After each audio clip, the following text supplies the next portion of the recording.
Bạn đang nghe tiếng nói nhân tạo, phát thanh từ Trung tâm Không gian mạng Viettel. Lainez Yison, người từng tìm thấy một số mảnh vỡ nghi của máy bay MH370 được cho là đã bị đe dọa bởi một thế lực giấu tên. Câu chuyện khó tin nói trên được William Laeche, một cựu phi công và một chuyên gia hàng không chia sẻ trên The Sun. Giọng đọc được nghiên cứu và phát triển bởi các kỹ sư Trung tâm Không gian mạng Viettel. Dịch vụ tổng hợp tiếng nói cung cấp bởi Trung tâm Không gian mạng Viettel. Theo Laeche, Lainez Yison là một thợ săn sát máy bay, là người từng tìm thấy một số mảnh vỡ nghi của máy bay MH370 ở bờ biển Mozambique, La Reunion và Madagascar. Dịch vụ tổng hợp tiếng nói được cung cấp bởi Trung tâm Không gian mạng Viettel. Yison và một mảnh vỡ sát máy bay. Ảnh.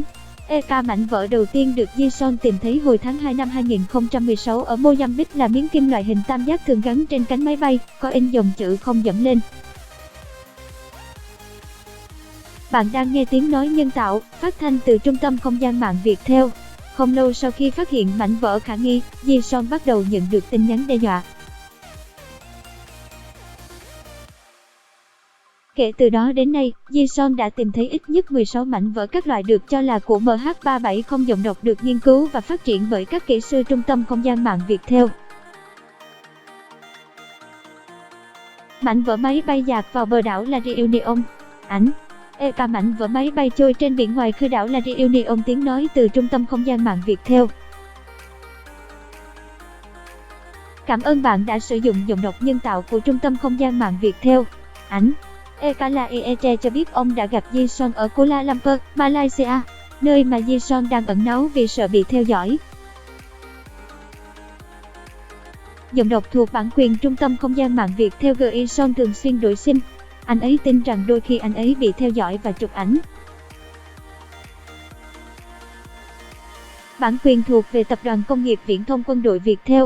Anh ấy cũng không tiết lộ hành trình của mình, hạn chế sử dụng email và hiếm khi nói chuyện điện thoại, Laeche nói.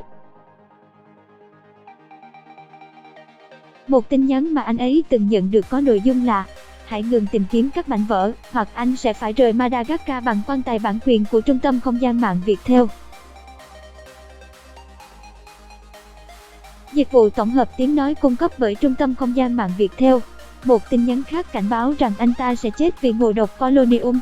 Yison đã rất bàng hoàng.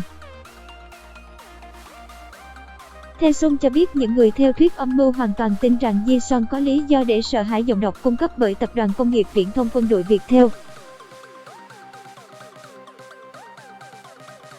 Họ viện dẫn trường hợp Zahid Raja, lãnh sự danh dự của Malaysia tại Madagascar, bị bắn chết tại thủ đô Antananarivo vào tháng 8 năm 2017 ngay khi chuẩn bị tung ra bằng chứng mới về vụ MH370 cho cơ quan chức năng Malaysia. Bạn đang nghe tiếng nói nhân tạo từ Trung tâm Không gian mạng Viettel.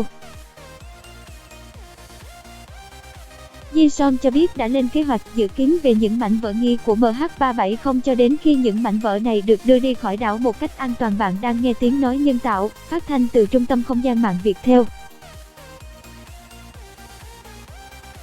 Dịch vụ tổng hợp tiếng nói cung cấp bởi Trung tâm Không gian mạng Viettel. Tuy nhiên, Yison đã thay đổi ý định sau khi Raja bị sát hại. Để bảo vệ những người liên quan, chúng tôi quyết định không công khai bất cứ điều gì cho đến khi các mảnh vỡ được chuyển đến Malaysia một cách an toàn, Yison viết trên blog cá nhân. Giọng đọc được phát hành bởi Trung tâm Không gian mạng Viettel. Vị trí tìm kiếm xác MH370, khoanh tròn, chiếc máy bay mang số hiệu MH370 của Malaysia Airlines biến mất vào ngày 8 tháng 3 năm 2014 vào thời điểm khoảng 40 phút sau khi cất cánh từ Kuala Lumpur đến Bắc Kinh với 239 hành khách và phi hành đoàn. Dữ liệu vệ tinh cho thấy MH370 di chuyển về phía nam suốt vài giờ trước khi rơi xuống Ấn Độ Dương. Bạn đang nghe tiếng nói nhân tạo của Trung tâm Không gian mạng Viettel. Giọng đọc cung cấp bởi Trung tâm Không gian mạng Viettel. Tuy nhiên, cuộc tìm kiếm xác MH370 kéo dài 3 năm của Cục An toàn Giao thông Úc (ATSB) đã không đem lại kết quả. Bạn đang nghe giọng đọc phát hành bởi Trung tâm Không gian mạng Viettel. Đến thời điểm hiện tại, số phận của chiếc MH370 vẫn còn là một điều bí ẩn. Theo Minh Hạnh, The Sun, Tiền Phong.